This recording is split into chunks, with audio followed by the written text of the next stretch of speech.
السلام علیکم ناظرین، ایمان نیوز کے ساتھ میں ہوں محمد ابرار۔ سب سے پہلے نیوز ہیڈ لائنز۔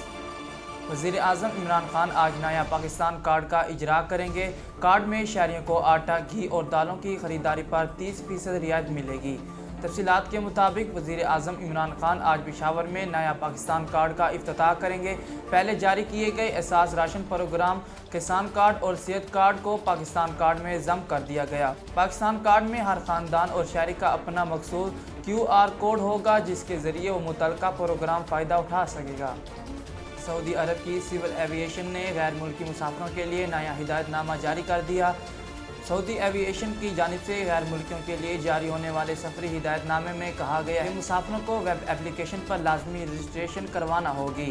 ہدایت نامے میں کہا گیا ہے کہ غیر ملکی مسافر کو سعودی عرب پہنچنے سے قبل مقیم نامی ایپلیکیشن پر خود کو لازمی رجسٹر کروانا ہوگا، جبکہ تمام ایئر لائنز کو مسافروں کی رجسٹریشن کے عمل کو یقینی بنانے میں اپنا کردار ادا کرنا ہوگا۔ یورپ کی ایئر لائن رویان ایئر نے مراکش کے لیے فروری 2022 تک اپنی تمام پروازیں منسوخ کر دی۔ عرب میڈیا کے مطابق ایئر لائن نے شمالی افریقی ملک مراکش کے لیے فروری 2022 تک تمام پروازوں پر پابندی کا مقصد کورونا کی نئی قسم اومیکرون کے پھیلاؤ کو روکنے کے منصوبے پر کام کرنا ہے۔ رویان ایئر کی جانب سے یہ اقدام مراکش کی حکومت کی جانب سے 13 دسمبر تک شمالی افریقی ملک میں آنے والی پروازوں پر مکمل پابندی کے بعد کیا گیا ہے۔ رپورٹ کے مطابق یہ واضح نہیں ہے کہ بین الاقوامی پروازوں پر ابتدائی طور پر لگائی گئی پابندی ماہ دسمبر کی ڈیڈ لائن سے آگے بڑھے گی یا ختم کر دی جائے گی۔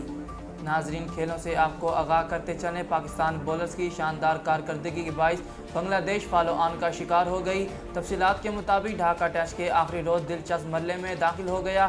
پاکستانی بولرز کی شاندار کارکردگی نے ڈھاکہ ٹیسٹ کو فیصلہ کن بنانے کی راہ ہموار کر دی۔ بارش سے متاثرہ ہونے والے ڈھاکہ ٹیسٹ میں بنگلہ دیش اپنی پہلی اننگز میں 87 رنز پر آؤٹ ہو گئی۔ اننگز شکست سے بچنے کے لیے بنگلہ دیش کو مزید 213 رنز درکار ہیں۔ ساجد خان نے اپنے ٹیسٹ کیریئر کی بہترین بولنگ کرتے ہوئے 42 رنز کی اوز 8 وکٹیں حاصل کی۔ ناظرین، اب تک کے لیے اتنا ہی۔ مزید خبروں اور تفصیلات کے لیے ہمارے YouTube چینل کو سبسکرائب کریں اور ہمارے فیس بک پیج کو فالو کریں۔ اسی کے ساتھ ہی اپنے میزبان محمد ابرار کو دیجیے اجازت۔ اللہ حافظ۔